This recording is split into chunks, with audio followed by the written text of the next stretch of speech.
Bonjour, eh bien oui, aujourd'hui je remplace Philippe pour l'introduction de cette nouvelle vidéo. Ne partez pas, à tout de suite. On s'amuse comme on peut. Bonjour tout le monde. Alors je vais refaire une petite vidéo cette fois sur un thème que j'ai déjà abordé.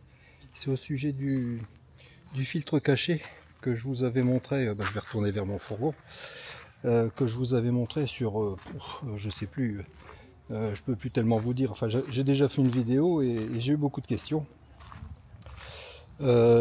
Notamment, alors pour savoir où il était, parce qu'en fonction des modèles, ce fameux raccord, je dirais, où se trouve le filtre, ne se situe pas tout le temps au même endroit. Alors, oui, je vous reprends, j'ai fait une petite interruption, je me rends compte que j'avais oublié mon micro.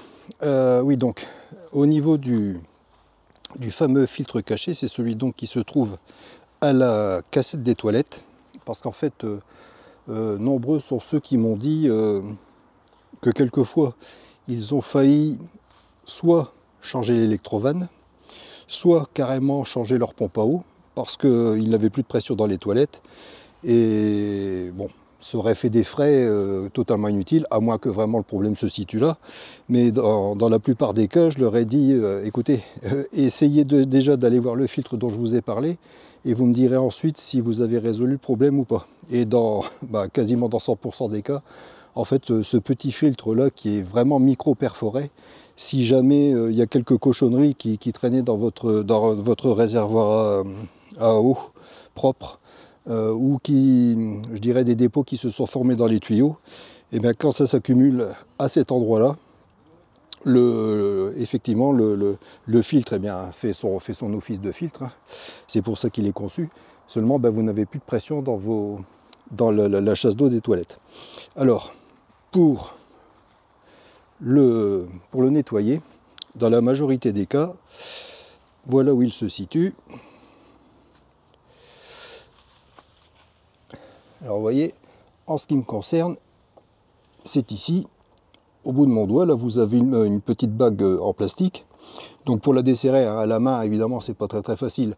Donc vous vous servez d'un outil, une passe multiprise, ce que vous voulez, à condition de ne pas serrer trop fort, parce qu'évidemment, étant donné que c'est du plastique, il faut y aller tout doux. Vous tenez à la main l'électrovanne qui est juste derrière, ici, pour éviter que ça tourne en même temps, et vous dévissez. Vous allez voir que le filtre, en fait, se trouve entre cette partie-là et l'électrovanne. Alors pour arriver à le... Attendez, pardon. Voilà. Pour arriver à l'enlever, en fait, à la main, c'est pas très facile. Il faut, vous prenez une petite, par exemple une pince à épiler pour arriver à le sortir, et puis simplement en soufflant dessus ou même en passant ça sous l'eau, vous allez voir, ça se nettoie très facilement, et vous verrez qu'à la suite, vous n'aurez plus aucun souci de pression de chasse d'eau.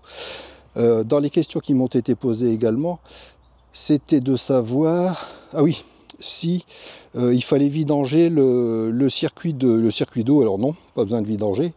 Vous pouvez laisser le réservoir plein s'il est plein. Le seul truc, c'est juste de penser à arrêter la pompe à eau, hein, la mettre hors tension, parce qu'évidemment, à partir du moment où vous allez dévisser, sinon vous allez déclencher la pompe, et la pression va sortir à ce moment-là de l'endroit où vous allez dévisser. Qu'est-ce qu'on m'a demandé encore? Oui, c'est principalement sur ces sujets-là qu'on m'a posé des questions. Alors évidemment, quand vous allez dévisser, même si vous avez arrêté la pompe à eau, pensez à mettre un petit linge, un petit torchon, ce que vous voulez, ou un petit récipient, parce qu'évidemment la surpression qui reste dans le circuit va continuer à s'écouler. Donc pour éviter de noyer l'endroit où vous mettez la cassette, pensez à mettre un petit récipient, quelque chose pour absorber le trop plein d'eau qui risque de s'écouler. Enfin, de toute façon, il n'y a pas grand chose qui risque de sortir, puisque je vous dis, c'est une opération qui est très rapide. Vous soufflez, vous passez sous l'eau, vous remettez, et vous verrez que normalement tout se mettra à refonctionner normalement. Voilà, c'était pour répondre à la majorité des gens qui m'ont posé ce genre de questions. Et puis comme c'est une vidéo qui commence à dater, c'est peut-être bien de réactualiser. Voilà, sur ce, je vous souhaite à toutes et à tous bonne continuation et à bientôt.